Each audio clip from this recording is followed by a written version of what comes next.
નમસ્કાર સાહેબશ્રી, પીએમશ્રી પ્રાથમિક કન્યા શાળાની ન્યૂઝ ચેનલમાં આપનું સ્વાગત છે.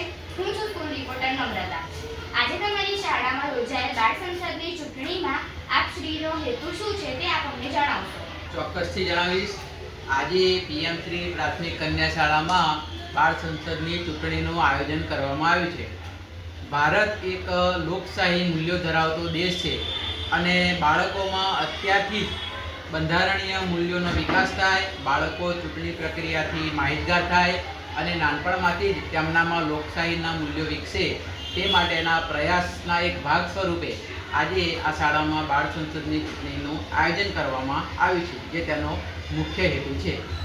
ખૂબ સરસ હેતુ સાથે અને સારા પ્રયત્ન સાથે તમે તમારી શાળામાં બાળ સંસદની ચૂંટણી યોજાયેલી છે. આપ શ્રી અમારી વાતનો જવાબ આપ્યો તે માટે તમારો આભાર.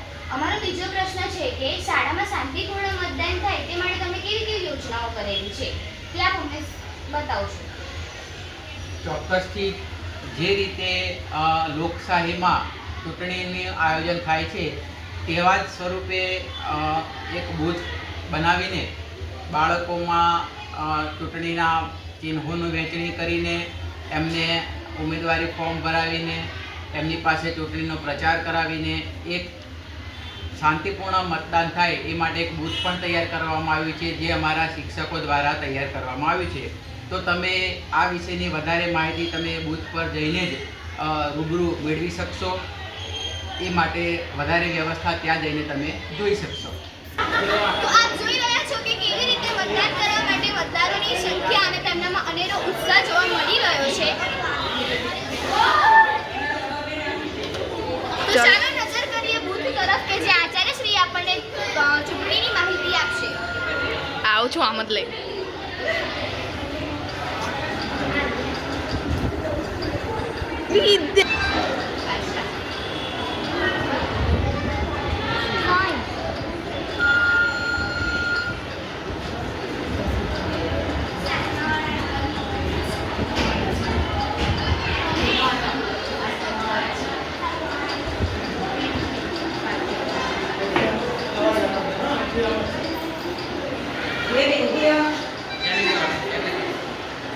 તો તમે જોઈ શકો છો કે ચૂંટણી પ્રક્રિયામાં જે રીતે બૂથની વ્યવસ્થા કરવામાં આવી હોય તેવી જ રીતે બૂથની વ્યવસ્થા કરવામાં આવી છે.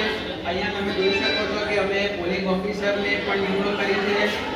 જે રીતે ચૂંટણીનું ચિહ્ન આપણે નિશાન કરવામાં આવે છે તે નિશાન કરવા માટે પોલિંગ ઓફિસર છે.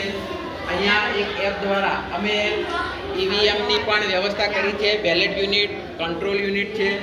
પ્રિસાઇડિંગ ઓફિસર પણ અહીંયા અમે નિમણૂક કરી છે અને મતદાનની ગોપનીયતા જળવાય એ માટે મતકુટીર પણ બનાવી છે, જેમાં દરેક મતદારો પોતાના પસંદગીના ઉમેદવારને મત આપી શકે છે. આપણે જોયું કે કેવી રીતે શાંતિપૂર્ણ મતદાન અહીંયા થઈ રહ્યું છે, કેવી રીતે શાળાના આચાર્યશ્રી અને શિક્ષકો દ્વારા સારી એવી કામગીરી બજાવવામાં આવી રહી છે. તો આપણે આચાર્યશ્રીની મુલાકાત લઈએ તો હવે મુલાકાત લઈશું શાળાના શિક્ષકશ્રીઓની કે જેમણે આ કામગીરીમાં પોતાનું યોગદાન આપ્યું છે. તો ચાલો મુલાકાત લઈએ શાળાના શિક્ષકશ્રીઓની. તો ચાલો પહેલા મુલાકાત લઈએ શાળાના શિક્ષકશ્રી બહેન પાસેથી. નમસ્કાર બહેનશ્રી, આજે તમારો ચેનલ પૂર્ણ આપતા નમ્રતા અમે જેમ આજે તમારી શાળા બાળ સંસદ ચૂંટણીનું આયોજન કરવામાં આવેલું છે તે આપ શ્રી જાણો છો. તો શાળામાં શિક્ષકોની હાજરી હોવા છતાં પણ શા માટે ઉમેદવારોની પસંદગી કરવામાં આવી રહી છે તે આપ અમને જણાવો. અમારી શાળા પ્રાથમિક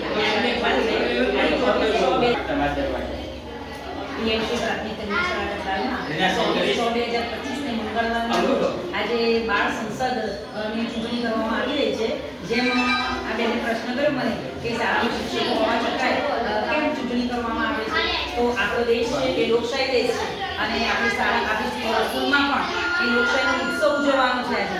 અને ચૂંટણી પ્રક્રિયામાંથી બાળકો પસાર થાય તો આપણે દેશમાં પણ મંત્રીઓને કેવી ફાળવણી કરવામાં આવે છે, કે રીતે વોટિંગ પ્રક્રિયામાંથી બધા પસાર થઈ રહ્યા છે, તેમના મા બાપ જોઈએ તો બાળકો જઈ શકતા નથી. એટલે અંદરની પ્રક્રિયા શું છે એ સમજે એટલા માટે આપણે ઇલેક્શનની પ્રક્રિયા જે છે એ સમજવા માટે બાળકોને નિર્ખી રહે એટલા માટે બાળકોને આ પ્રક્રિયા સમજવા માટે ઇલેક્શન કરવામાં આવે છે. છે.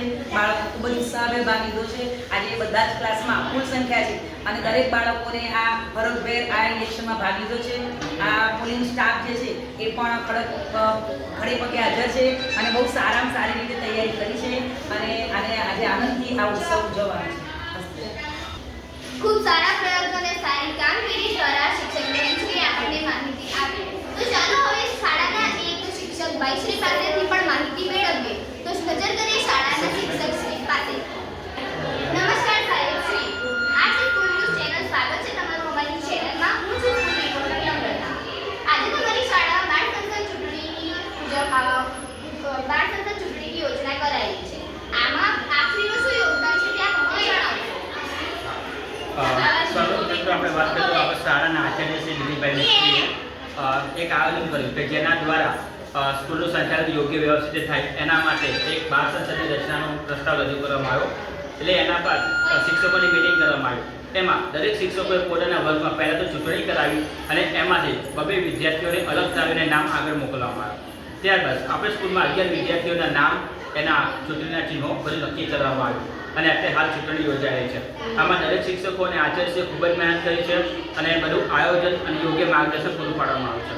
આપણે તે કહી શકાય કે મોબાઈલમાં ડિજિટલ રીતે ચૂંટણી કરવામાં આવી રહી છે કે જેના દ્વારા તમામ વિદ્યાર્થીઓ ભવિષ્યનું એક યોગ્ય સારું નિર્માણ કરી શકે અને એક સારા નાગરિક બની શકે અને એ લોકોમાં હાલથી નેતૃત્વના ગુણ વિકસે એ પણ એક જરૂરી બાબત છે. અસ્તુ. આપણે જોયું કે આજે શાળામાં કઈ રીતે બાળ સંસદ ચૂંટણીની ઉજવણી આ લોકો કરી રહ્યા છે. ખૂબ સારી બાબત છે કે બાળકોમાં પણ લોકશાહી